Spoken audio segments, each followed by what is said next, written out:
Depths of Fear, even more details of Hagrid's Magical Creatures motorbike adventure, surf food, and more on episode 353 of the Unofficial Universal Orlando podcast.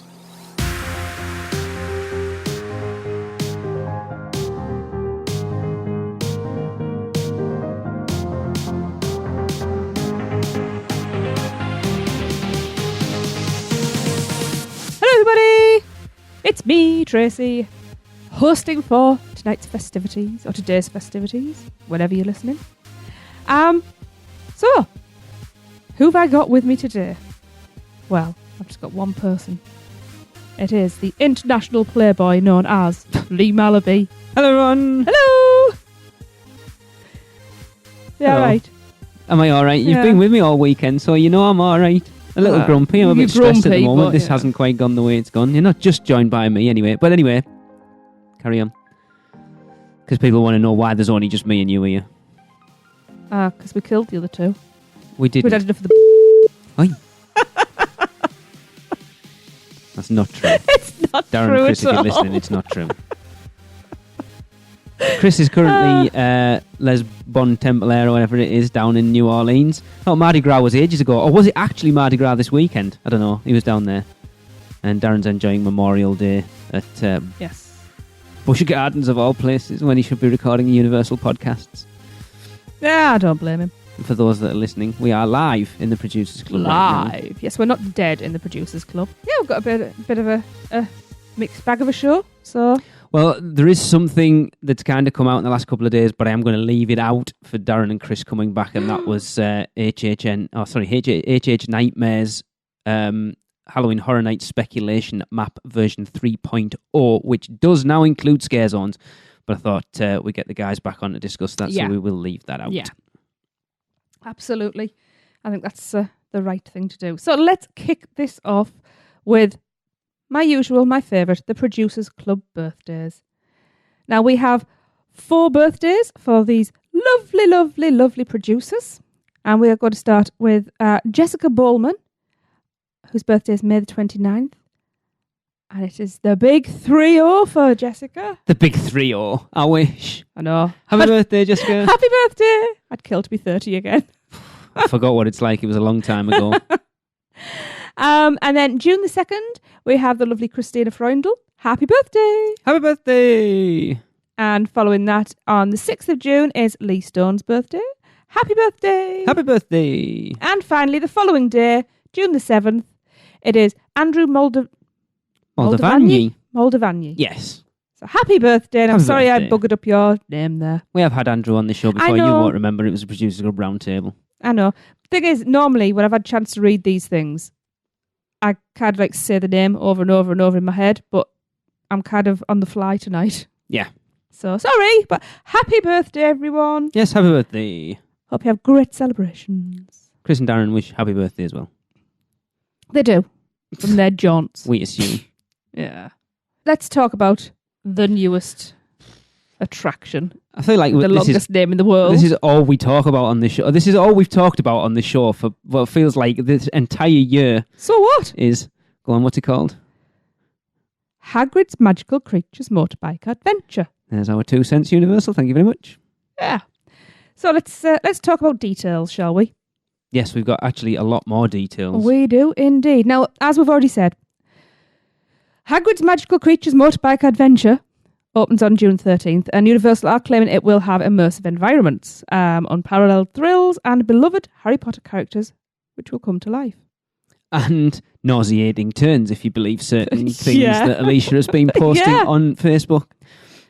So, yeah. So from rich sets and an actual forest with 12...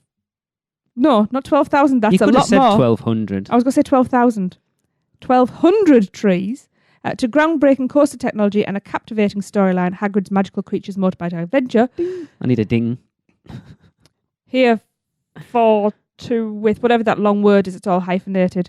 Henceforth, that'll do. Henceforth known as Hagrid's, will be the most highly themed immersive coaster experience yet, becoming the world's first story coaster.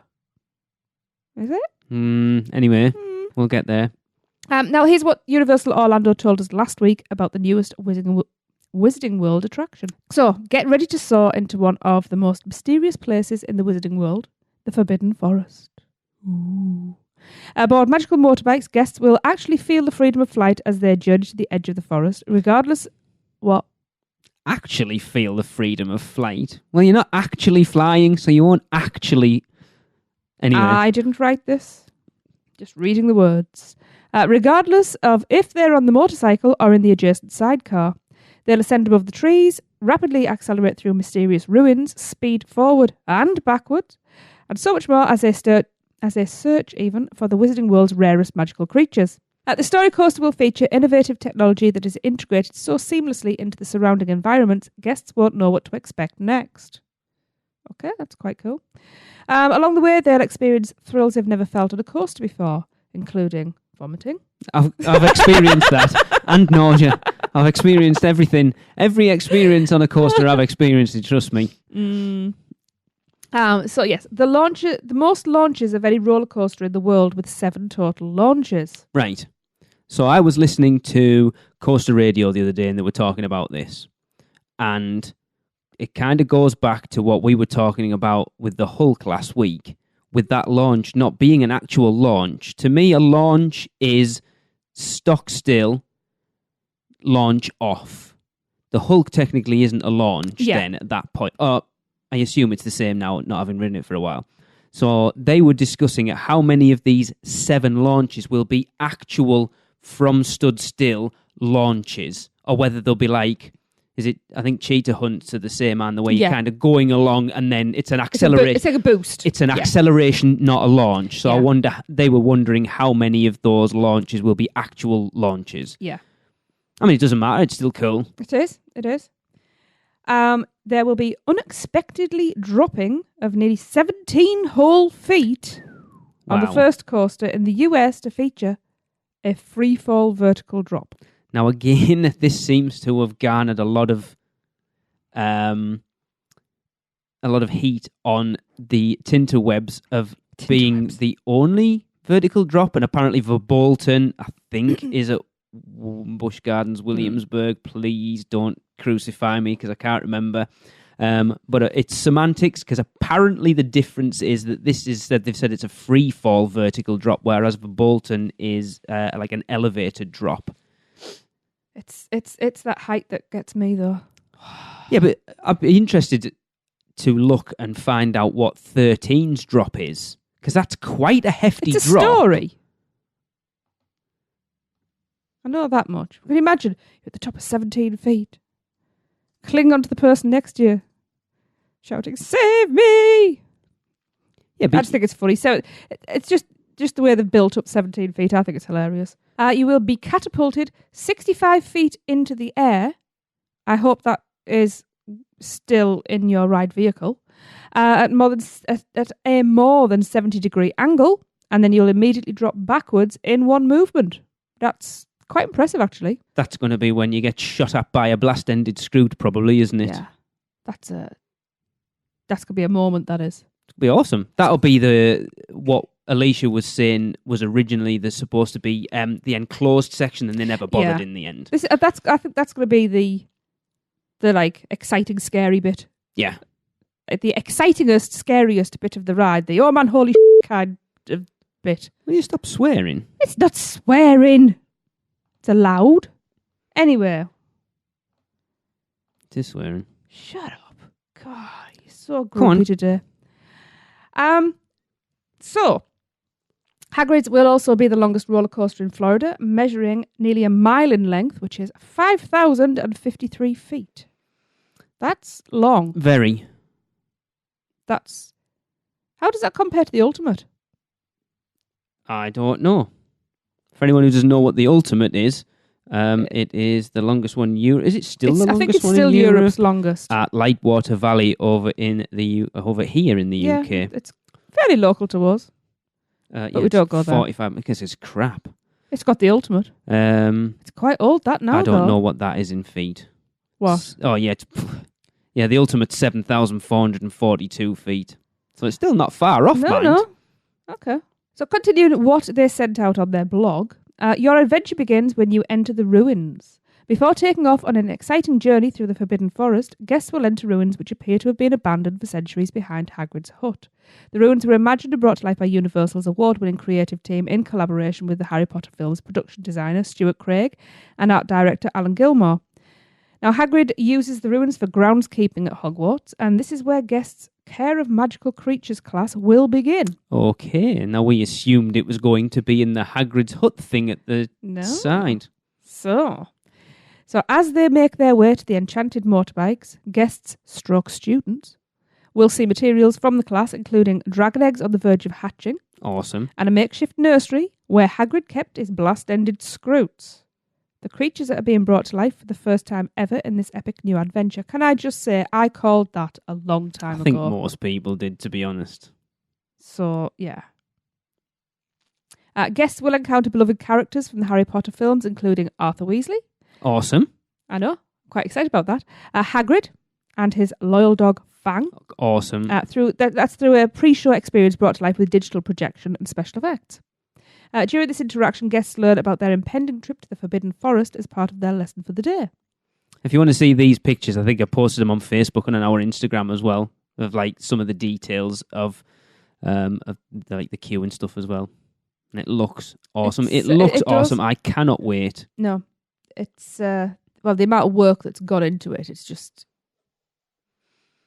It's got to be amazing. I'm sure we'll discuss it at another point. A lot of the complaints for Dragon Challenge was that it didn't really fit into Hogsmeade, and I understand why they left it there, but this really is going to take that theming of Hogsmeade to... It's tailor-made, isn't it? So to the Diagon Alley level. That was the thing. Diagon Alley was that next step of we know what we can do now, and we can do a full area. Now they're going into Hogsmeade and bringing that up to the level of Diagon Alley, and it looks stunning. Yeah, I'm just hoping that it's gonna live up to these epic expectations that everybody's got from what's being released already. I don't think it has any chance that it's not going to live up to those expectations of everything we've seen so far. The POVs they've posted, that it looks awesome. Yeah. Well, I can't wait for it. 4 months. 4 months. 4 months. 4 whole months. If you want to ride it with us, get your weekender tickets because we are doing it on the Saturday morning. Might take us 3 hours to get through it, but we're going to try. Is that after breakfast with the vomit track? I can't remember now, actually. I can't remember whether we had breakfast first. Is that donuts? No, it's 3 broomsticks. Anyway. Cool. Robin and Michelle from Mouse and Muggle will be there on opening day. So we hope we can bring you their thoughts as soon as we can. Now, if anybody does get to ride it during technical rehearsals, please record as an MP3 and send it to us at podcast@uuopodcast.com, and we will share that very excitedly on the show. Yes, Kenneth, I am expecting one from you. Everyone's come to expect Kenneth's soft opening ride reviews at this point, so we shall see. Because apparently, I'm hearing that team members aren't getting priority soft openings. Normally, they get team member previews, and apparently, they're not this year. Or not this year, but on this coaster, which is interesting. So you've got another magical creature reveal as well, haven't you, Lee? Well, yeah. On top of all those details, Universal they snuck this one in. Actually, it was the Universal Orlando page shared it to the Universal Orlando annual pass page, and that's the only place I could see it. But they've snuck this one under the radar a little bit of another creature that we will get to meet in Hagrid's Magical Creatures Motorbike Adventure. And as I said, they posted it in the annual pass holder group, and that was a picture of a salamander. Have you seen the salamander? I have seen the salamander. It is the cutest thing I've ever seen, and I want one. Ian Kaufman, we know you want one too.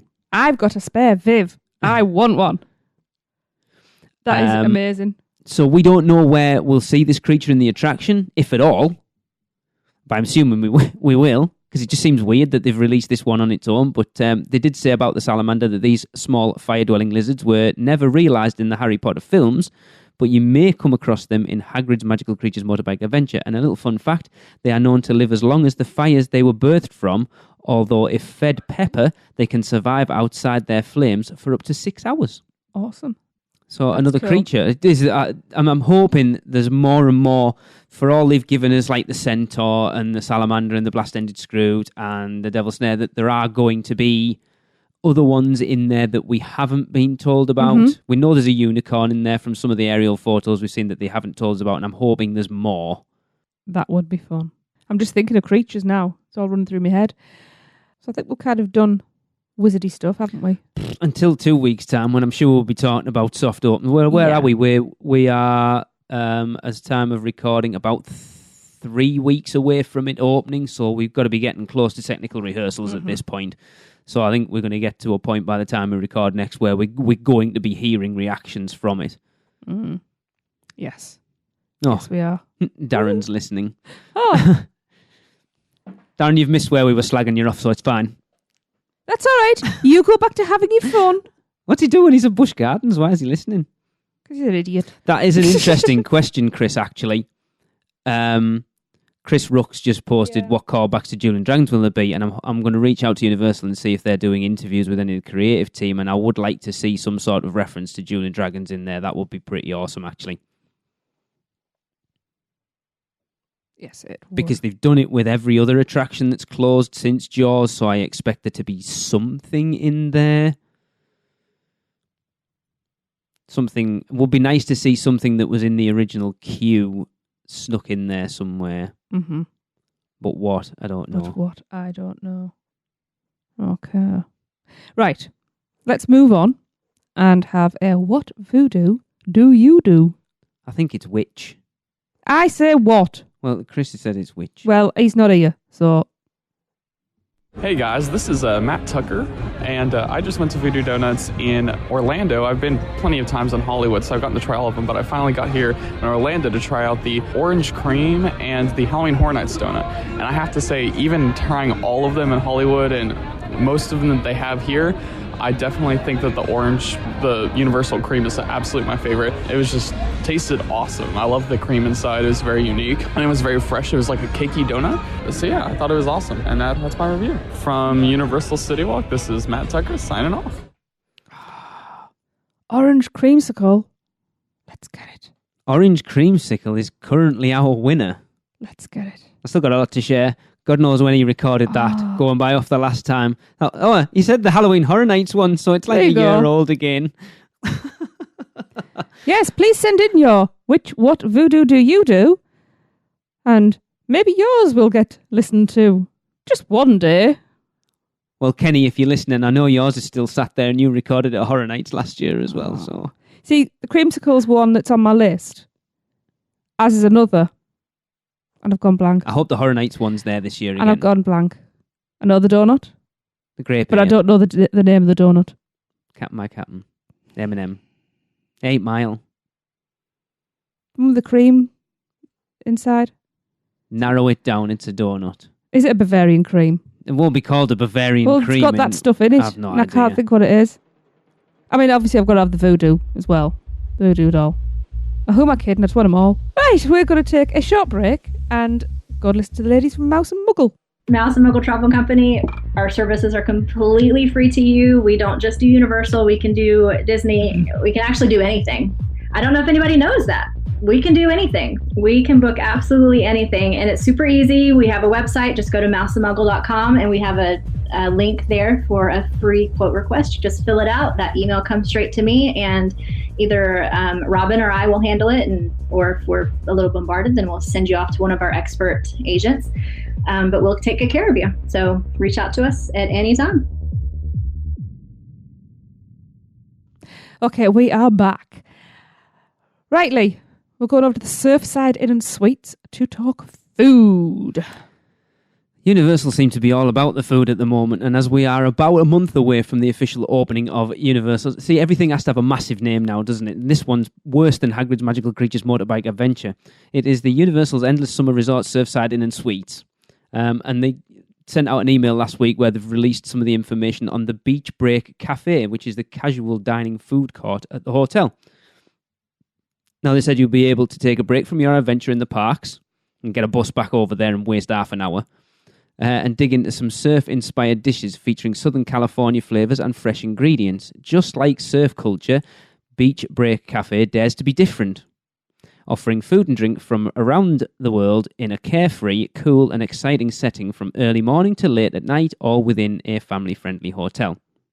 Now, the Beach Break Cafe will be open for breakfast, lunch and dinner, and the menu was inspired by food trucks, local joints, Okay. and backyard barbecues. Is marijuana illegal in Orlando? In your backyard, apparently. Anyway, the Beach Break Cafe's menu will be super affordable. I'm not quite sure what super affordable is. And offers something for everyone from unique cuisine to comfort food. So here's just some of what you'll find on the menu at the Beach Break Cafe. And I will be posting these pictures on our Instagram and Facebook at some point, but I haven't yet. So for breakfast, they will have a bacon, egg and cheese croissant served with breakfast potatoes, which, Jesse, you've got the pictures as well. It looks amazing. The cheese looks really thick. It looks like plastic. It does look like plastic. It looks like mattresses. Bacon looks amazing, and I can't have You bacon. can. You're going to have to try it. I can, but I'll have a migraine. Try it. You never know. Oh, it's okay. You were the same with peanuts until you decided I want to have some peanut brittle at bloody Fantasmic, and then you snaffled it all. Yeah, it's true.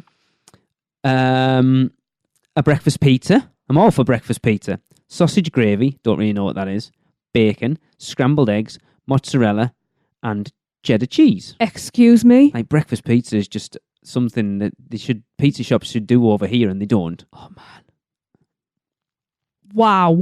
Yes. Breakfast pizza? What's not to like? Exactly. Breakfast, pizza, yeah. So for lunch and dinner, they will have an Italian ciabatta, which will have ham, capicola, Genoa salami, provolone, red onion, tomato, shredded romaine, pepperoncini, whatever the hell that is, and red wine vinaigrette. And that looks big. Holy crap. Yeah, that's huge. It's massive. Yeah. SoCal, the Southern California Cobb salad.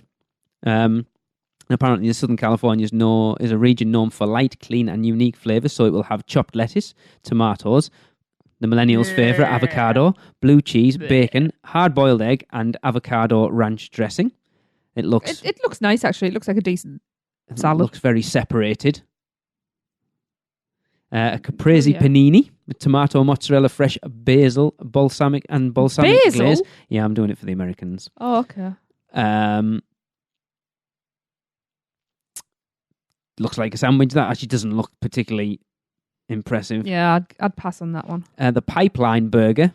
It says this burger is inspired by the classic wave, one of the most famous and most photographed waves. Do they mean hands? Is that Japanese thing? The sea, the wave? Well, obviously. It is a beef patty topped with caramelized onion, bacon jam, and provolone cheese served with crisp lettuce and vine-ripe tomatoes on a toasted bun. And that looks rather nice, actually. Yeah. Well, I was listening to you saying that, and I just went, pardon? And then apparently, at least what they're giving us, the only vegetarian thing on the menu is a tofu power bowl with Baja sauce.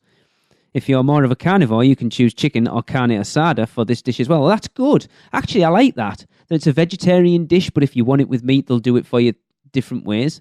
So screw that. The meat eaters have got everything. Cilantro, lime. Well, they should, to be honest, we've discussed it on the show before. Anything vegetarian should be able to done with meat, and anything meat should be able to be done with vegetarian. I don't really understand why. But anyway, the tofu power bowl with Baja sauce comes with cilantro, lime, rice, quinoa, kale, red cabbage, pickled carrots. Pass. And what pass. is cilantro? I'll have the quinoa. Cilantro, coriander. Oh, I like coriander. It looks quite nice. I'd eat that. You like coriander? I don't mind it. You like coriander? We'll be having words later. So they said if you're planning to spend a day at the pool soaking up the sun or looking to enjoy some refreshing drinks while you hang loose, throw on your board shorts and head to Sandbar, the laid-back pool bar at Surfside Inn and Suites. Here's a taste of some of the drinks we'll be serving poolside. Ooh. And they look quite impressive. So the first one is the orange surfboard. Get your kidneys ready and livers, everyone. Orange vodka, coconut rum, triple sec, orange juice, and a splash of cranberry. You won't touch that because it's got coconut in it. Yeah. The tidal wave, endless summer rum. If you just take the word summer out of that, I'd be happy. Which Chris would be like, okay, they're doing their own rums at this point.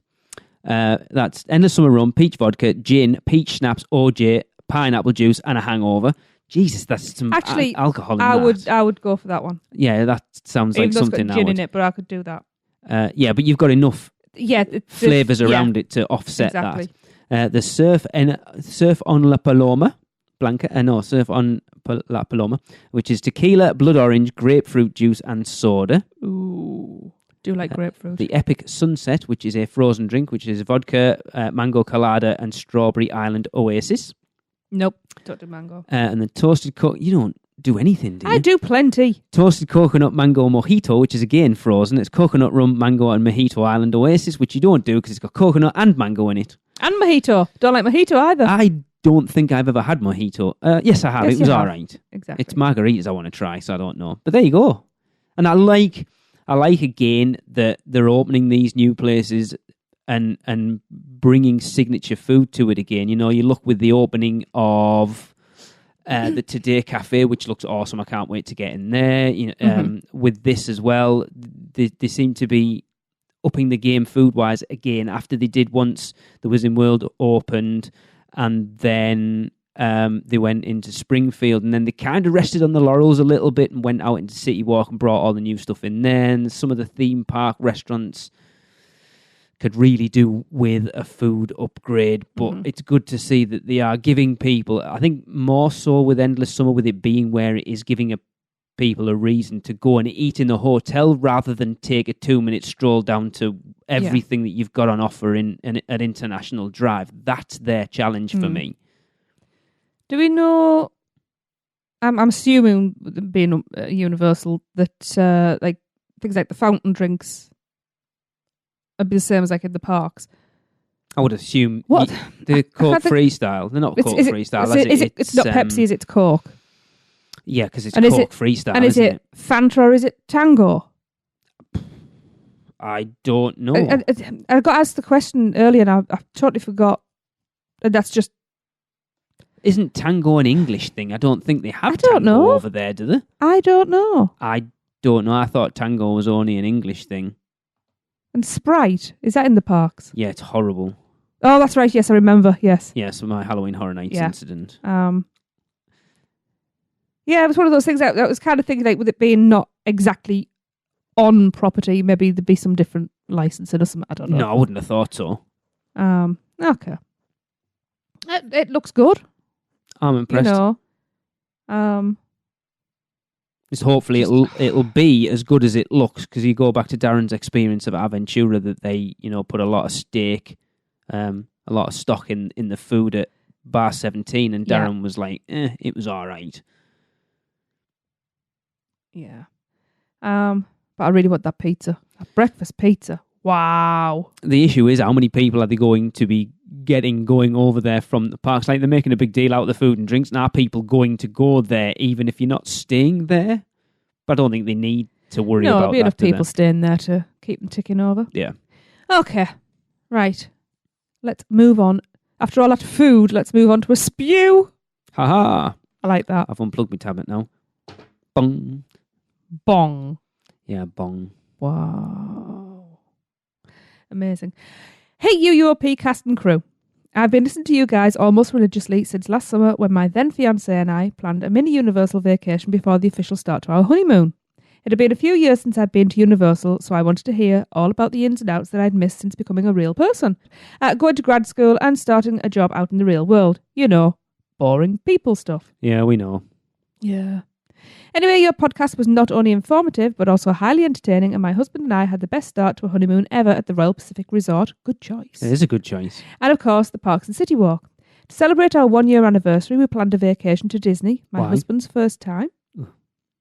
And stopped through Universal and Halloween Horror Nights, again, my husband's first time. Awesome. At this time, we decided to save a bit of money and stay at Cabana Bay Beach Resort. What a wonderful decision that was. Upon check-in, we were greeted with a warm congratulations and happy anniversary. It felt just like coming home to family. Awesome. But the crew at Cabana Bay didn't stop there. They also upgraded our room to a beautiful tower view of Volcano Bay and the Cabana Bay pool area, as well as treating us to an anniversary dinner on them.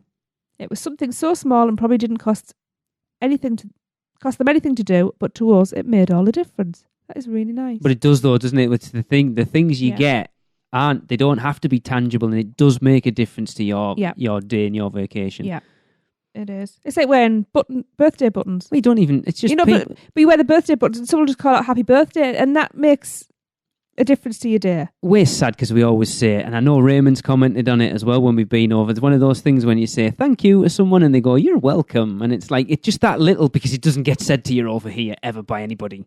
Yeah. If you're wondering, we had an amazing time, and despite the extremely hot temperatures in Orlando last week, Halloween Horror Nights was absolutely incredible.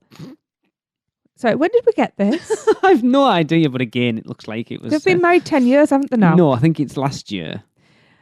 Halloween Horror Nights was absolutely incredible, and my husband was so impressed he already told me we can come back again next year. Awesome weekender. I bet the extra love from Universal helped in that decision. I agree. Thanks again for a truly enjoyable experience every week that brings just a little bit of joy to my slogfest days at the law firm I work for. Hope your trip next year is just as wonderful. Stephanie Miller. P.S. Wow. Fast and the Furious is bad. Really bad. You see, she knew when she wrote this that it wasn't going to get read out for a year and that we've still got a trip booked next year. Yeah. I like it. I will say for everybody listening, I bought Walt Disney World tickets last week. Scary. Yeah. I haven't got them yet. I don't know when we're getting them, but we have Disney tickets. Oh, you're so lovely. Look at you. You're all chuffed, aren't you? I've got my Disney tickets. Yes. It's like the longest comment section on any post I've ever put on Facebook. And like, you're joking, right? He's got his Mickey ears on right now. No, I haven't. I did get asked at work the other day if I owned them, and I was like, yeah, we've got Mickey ears. Anyway, back to the SPEW. If you have one you'd like it to be read in about 3 years' time, send in your excellent team member interactions to us. Title them SPEW, which stands for Lee. The Society for the Promotion of Employee Well-Dones. And send them to podcast@uuopodcast.com. Good boy. That was pretty awesome. I enjoyed that. Right. Let's discuss Halloween Horror Nights Depths of Fear. So, as we discussed, was it 2 weeks ago we did this speculation map with Darren and Chris? Yeah. And one of the houses on that speculation map from HH Nightmares was Depths of Fear. Yeah. And as I have written here, continuing on with making a house announcement every 2 weeks, which they have done at this point, Universal Orlando has given us another original house, and it is Depths of Fear. We'll get into the controversy over it in a minute. Yeah. But here's what they said in the blog. If you have a fear of water and what lies beneath, your skin will crawl with this new haunted house at Halloween Horror Nights. Depths of Fear mixes all the elements of the unknown with underwater elements, monstrous creatures, and a countdown to a disastrous fate. The workers of a deep-sea mining company have found themselves in a dire situation. They've delved too deep and encountered a parasitic race of creatures that turn out to be deadly, don't they always? Panic ensues as you find yourself encountering infected miners. One of these days, I want to see one of these where they have delved deep and encountered a parasitic race of creatures that were lovely and invited them for tea. The pressure builds as the self-destruct sequence counts down to the inevitable implosion of the facility. As you venture further into the depths, you'll encounter the creatures known only as the Mouth Brooders. Your worst nightmares will come to life as these fiends spew flesh-eating acidic eggs at human hosts, and you witness miners being driven mad by the infection. Apparently that's it. Oh. That's sudden. So the controversy over this maze is it seems to be quite a bit of a rip-off of a not scary farmhouse called the Depths, I think. Mm-hmm. And it seems like this isn't the first time over previous years that Universal... There's memes that have been going around of, can I copy your homework? Oh. I have no issue, because I will probably not get to Knott's Very Farm. I don't know what that is. Knott's Very Scary Merry Christmas Party, whatever. We will... I want to go to California at some point. Yep. But it's probably going to be a while before we get there, and by that point, this maze will have gone, so it doesn't matter, but... Yeah. I'm not bothered. It sounds awesome, if I'm honest. To be honest, it's win-win all around. We're going to get to see something we wouldn't get to see anyway. Exactly. It does... I think people are worried that Universal are losing their edge a little bit and having to sort of... not steal, but use ideas that are already out there for the mazes. But we've said this is an issue with Warner Brothers doing their own. The thing is, it's like with writing. Oh yeah, there's only so many themes and yeah. so many stories you can tell. Occasionally, you're going to have overlaps. Look at what happens with movies. All of a sudden, 3 of the same thing come out. Yeah. You know. It's the nature of the beast. It sounds awesome. Yes, it does. I'm excited about this one. It sounds like a mix of The Abyss and Alien. Now, I was having a conversation with Julie Zimmerman, the mother of Halloween Horror Nights of the Day, and we discuss every house announcement so far. Julie's like, what do you think of this one? And I'm like, it looks all right. I'm hoping that I commented 2 weeks ago that Charles Gray said he just started playing BioShock, that they do take a lot of the scenic elements from BioShock. I think they're not allowed to do a BioShock house, and this is their way of kind of playing in that sandpit a little bit, because I'm playing BioShock 2 at the moment, and those games would make for such good mazes at Halloween Horror Nights. But this sounds awesome. I hope we get to see some sort of screen effects so you feel like you're underwater. Yeah. I want to feel like I'm underwater. With like little leaks and drips, and I want to get dripped on. Gross. That's just disgusted me. But yes, I know what you mean.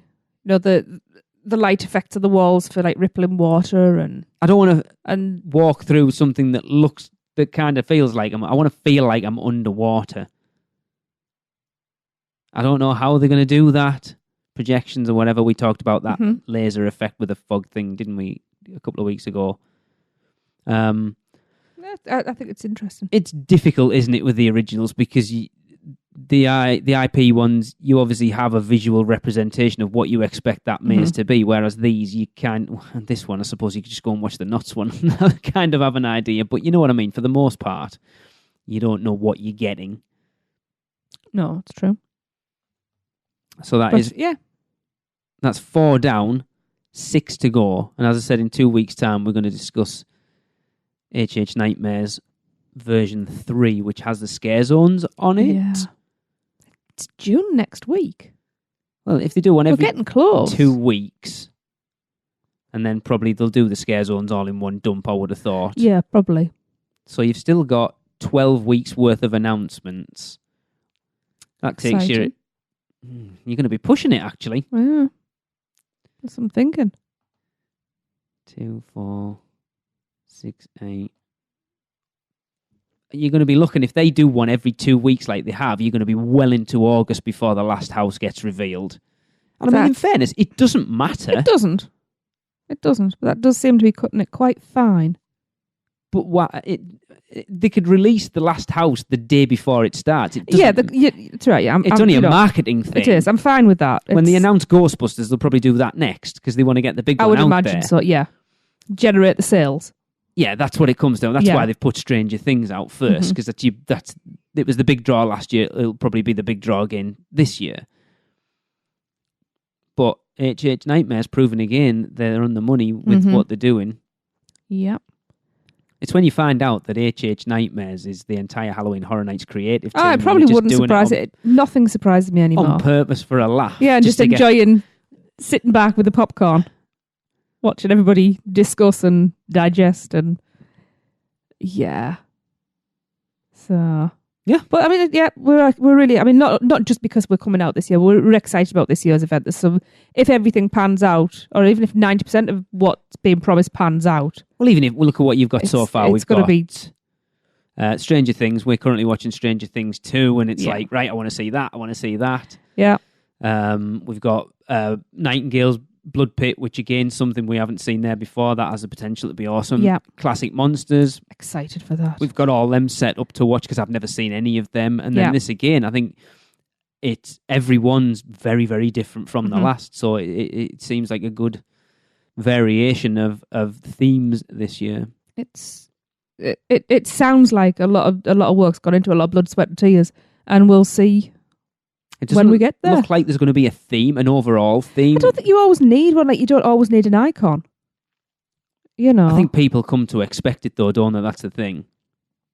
Like, I can't tie any of these together with an overall theme. But that might come as you see other things. Creatures. Kind of. Yeah.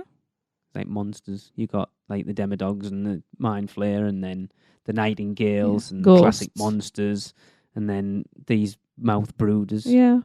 Yeah, could be creatures. We'll see. In how many months? 4 months until we go. Yeah. It's about 3.5 till it starts. Yeah. What that's the same. We see it though. Oh yeah, 4 nights. Yeah. Would kill me. Right. Anything else? Are we at the end? Yeah. I put something out in the Producers Club the other day. I'll be honest, when we record this show, most people don't have a clue how to finish a show out. This isn't why I'm doing it, but I was reading a Batman comic a couple of days ago, the Batman New 52, The Court of Owls.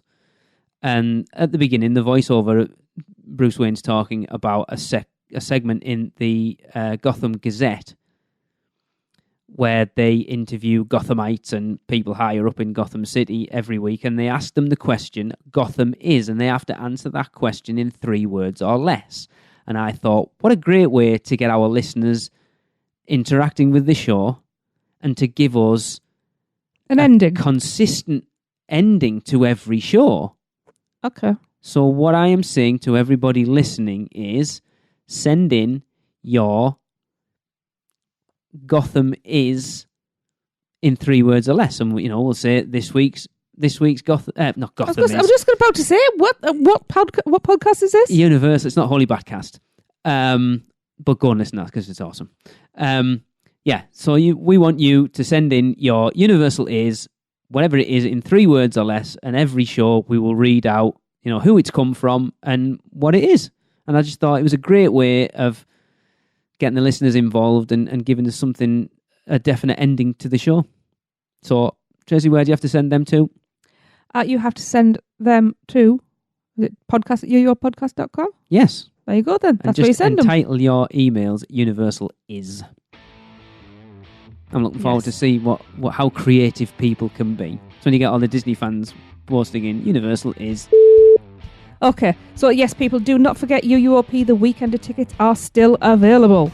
Head to uuoptheweekender.eventbrite, that's BRITE.com to get yours. There aren't many left.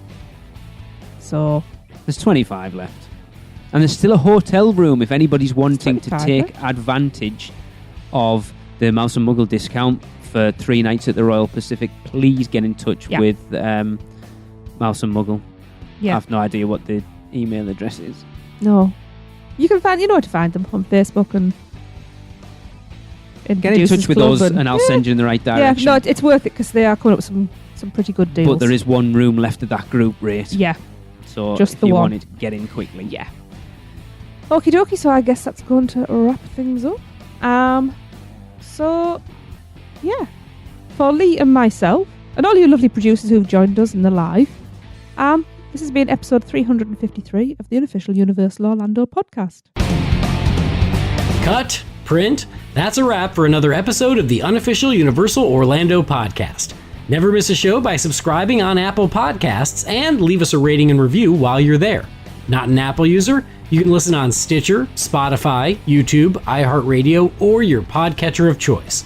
Email us any questions or comments to podcast@uuopodcast.com. Follow us on Facebook, Twitter, Google+, YouTube, Instagram, and Pinterest. Just search UUO Podcast. Keep up with the latest news, rumors, and updates on our blog at uuopodcast.com. Thanks for listening. See you next week.